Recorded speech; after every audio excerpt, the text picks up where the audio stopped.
Welcome to the Back to Me podcast, where we help multicultural incoming freshman women and men manage their entire college experience throughout post-graduation to successfully transition into entrepreneurship and corporate workspaces as new hires.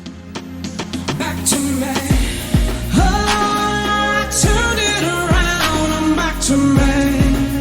I finally figured it out. I'm back to me. So when you think you have nothing, back to me. I go back to me. Yeah, I'm back to me. Hello, everyone. It's your host, Yoli Tamu. Some of the greatest leaders and contributors of our nation have graduated from historically Black colleges and universities. More and more students are taking advantage of scholarship opportunities and exposing themselves to a cultural experience that helps them define themselves for themselves. In this week's episode, we are joined by Travis P. Jackson, CEO and founder of HBCU Pride Nation. Mr. Jackson shares why he decided to bring the HBCU Pride Experience to college-bound students on high school campuses. Find out how valuable attending an HBCU can be as you consider the college of your choice. Enjoy. I had the honor to meet someone who is so special. He's done so much work with young people throughout the years. He is Travis Jackson, the CEO and founder of HBCU Pride Nation. How's it going? Going good. How are you? I'm so good. I'm trying to get a little rest this summer. I'm trying. The way the heat moving, the heat don't want to get no rest. So I don't know if we gonna get in. I know. It's so hot. It's hot everywhere. Oh my goodness. Well, I'm so glad to have you. This is such an honor. You're doing such great work, my goodness, with the HBCU Pride Nation. So I want to share you with our audience of listeners. We have a college crowd that are incoming freshmen, and then they're outgoing graduates that have these anxiety issues. And so I want to talk to you about just the power of HBCUs and the partnerships that you have developed. So before we go there, I wanted to really tap into your motivation. Like, what motivated you to just pursue and create this HBCU Pride Nation? My motivation was to motivate young people, let them understand that they are greater than what they've seen on TV, because it was around a time where like love and hip hop, reality TV was just poisoning our minds as a community. Mm-hmm. And I felt like there wasn't anything visible or anything that was educational that kept a constant reminder of how significant Black people were, right? Then I went to an HBCU event called the National Black College Alumni Hall of Fame, and that's where they crowned Miss HBCU for all the HBCUs. And their oratorical component, the question for that segment of the competition was, are HBCUs still relevant in today's society? And when I heard that, I was like, there's no way that that's a real question. You can't ask you still relevant in today's society, because you can't speak about the United States of America or the world without the contributions of those that went to HBCUs. That's right. And really, I wanted to create an outlet for people to represent their HBCU, why they love their HBCU, and just show people why HBCUs were important. That's so powerful. My goodness. And so, as I said at the top, we're serving the listener that's dealing with emotional anxiety of just going into a new environment. And I know, my experience at HBCU, I felt like it was a home away from home. Did you feel that way as a young person? Always. Because you went to North Carolina, right? Yeah, North Carolina A&T State University. Hey, now. And so when you got there, did you feel that your professors just embraced you as their parents? Because that's how I felt. I thought, oh, okay, these people are my parents. I'll tell you exactly what I did when it came on to A&T. My orientation, I was the last person in the orientation, but was the loudest that everybody met and everything like that. I started building relationships in my orientation. So before I came to A&T, in general, A&T came to me, and they were at my high school, East Mecklenburg High School in Charlotte. Everybody knew I wanted to go to A&T because my mentor at the time, Kenny Lyles, took me and the boys of Right Moves for Youth to A&T for college visits. Mm-hmm. And that's like the only school I wanted to go to. And whenever A&T was at the school, like 5 people at Travis, they in the lobby of the cafeteria. I said, "Bad, let me go up there." And this is what I said: when I leave your school, I'm gonna leave a legend. I'm gonna kick every door down on that campus, and I'm gonna go down and become the freshman class president. What did I do? Became the class president. I knocked on every door on that campus and introduced myself.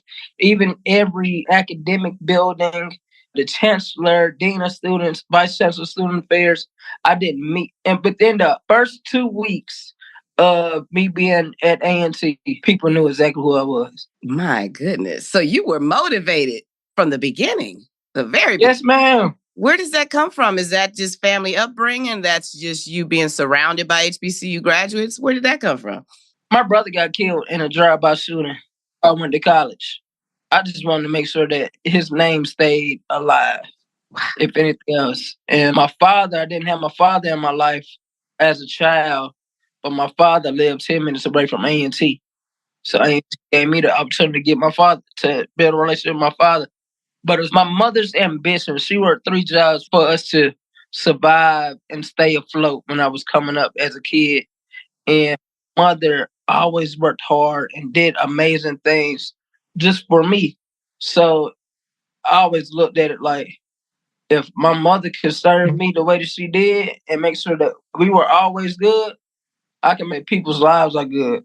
When I was at East Mac, people always looked at me as like the leader of like the school. And I said, let me keep working within this, you know? So I get a lot of my energy from people. Wow. Yeah, you're amazing. You're something else. You energize me. I got to get up for you. I love it. You are amazing. Wow, what an incredible story. So it's like you're motivated by legacy, it sounds like. You know what I mean? Yes, ma'am. I love this. I love this.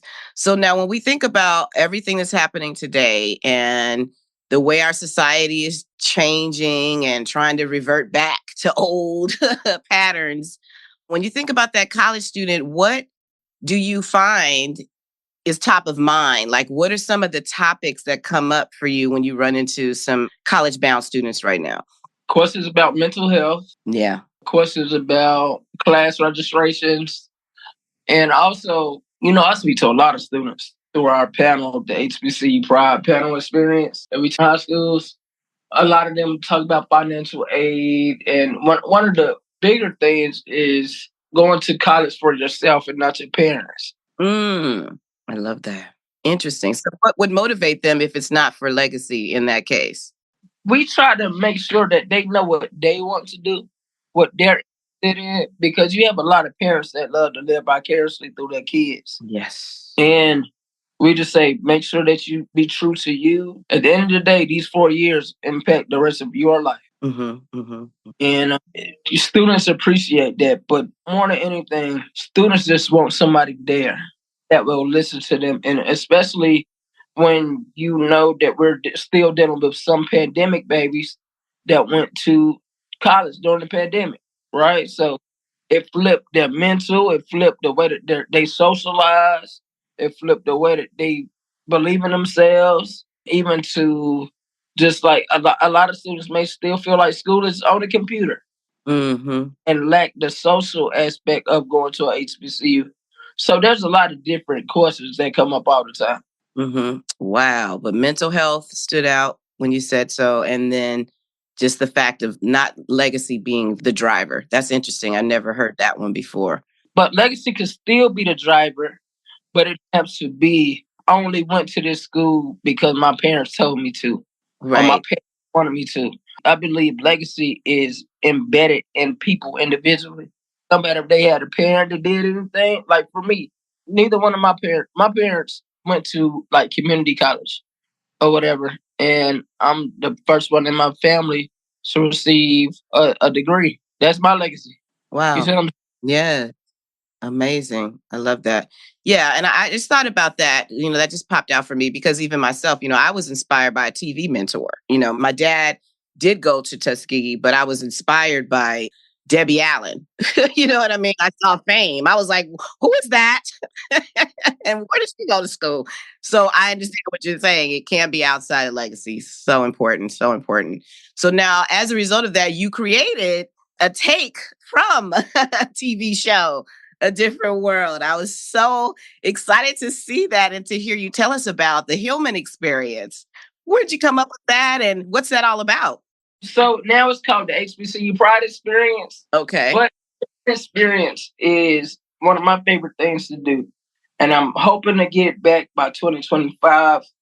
And essentially, it's a festival that's held in high school. And the first time we did it was 2017 at West Charlotte High School, which is the oldest and most historic Black high school in Charlotte, right? Mm-hmm. We had 3,000 students come out, and they received almost $1.5 million in scholarships. We had a college fair, which was HBCU restricted, and 60 HBCUs. Their official admissions counselors came out, enrolled students, and accepted students on the spot.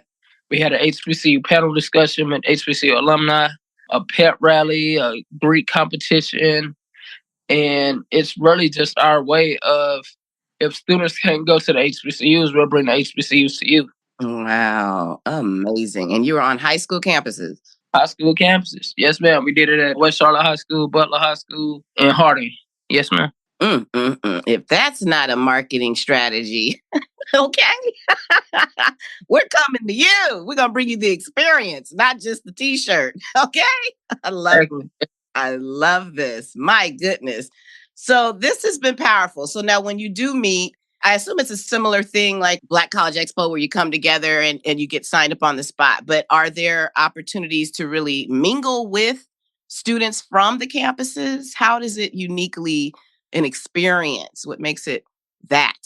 That's a great question. I can never outdo Dr. Price because, you know, Dr. Price is a legend. That's the real legend. Oh, yes. Amazing woman. I think what it is bringing our concept to areas and communities that didn't feel like they had hope. In a community. Yeah. And just like Beatty-Ford Road out here in Charlotte, Beatty-Ford Road was one of the most affluent areas for Black people back in the day. But now people label it as impoverished, as need to be gentrified, drug infestation, crime. You know how they try to do areas that's by Martin Luther King Drive and all that, and West Side and all that. But it was just one day I woke up and I said, yo, I'm about to really put this whole event together for these students that's close to West Charlotte. I mean, close to Beatty-Ford Road. Some of these students going to wake up, and when they leave this event, they're not going to know how their life just changed. That's amazing. And then I think you said you went to the White House. Is that right? I did go. You better know your stuff, yo. I mean, I'm like, you've done some things. Let the people know. God is good, yo. I'm telling you. Mm-hmm. Now, what was that about? You were being honored? I wasn't being honored at the White House. I was covering a HBCU initiative that was being put on by Vice President Harris at the time. Now, we did go to the White House for their Juneteenth event, which was amazing. But yeah, I've had my opportunity to go out there. Yeah, to let people see you. That's fantastic. Yeah. So now, if a high school representative is listening and they want to bring the experience to their campus, do you travel nationwide or you focus on the East Coast? How can they be a part of this experience? We're working on traveling the country and trying to do it nationwide. Mm-hmm. But we need a lot of support. That's how I'm going to say it, politically correct. Yes. We need a lot of support, and we can't do it by ourselves. Okay, so it's a possibility, but we got to have some financial means to make that happen. There you go, Yoli. Okay, I love it. That's exactly what I was saying out of my mouth. Bring it down front. I love it. This is so great. Well, yeah, I love the fact that you're bringing the experience because, my God, I already knew I wanted to go to an HBCU, but to have it on my campus and just to taste it, oh, that would have just really set it over the top. So I'm so excited for you and grateful that you exist. And so thank you for your work, everything. Thank you. Pretty powerful. Now, we love to wrap up with encouraging words. And so I'm just thinking about that listener that's just seeking to just immerse themselves in a culturally rewarding experience at an HBCU? What advice do you have that person that is seeking out a cultural reward? Going to a HBCU is one of the greatest things that you could ever do to get to understand yourself, understand your people, understand that there's diversity within Black populations, and really just taking full advantage of it, right? Like, I absolutely loved being at A&T and being able to be freshman class president, vice president of student government, taking people to Africa as a freshman and donated 5,000 books to Ghana, Africa. So going to HBCU will open up a lot of opportunities that you may not have thought you could excel in or could be afforded to you. And it'll help you grow as a person from the good, the bad, the ugly, because it ain't always going to be all good.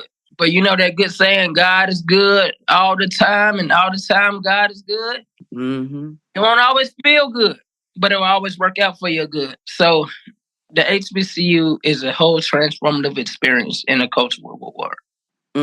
I love it. I love it. I love it. And what you're saying is very true, because as we see, enrollment is increasing on HBCU campuses. And I believe that programs like yours are definitely contributing to that. So thank you again for all that you're doing. So now if they want to learn more about the HBCU Pride Nation, where should we send them? To a website or email? Where would you like?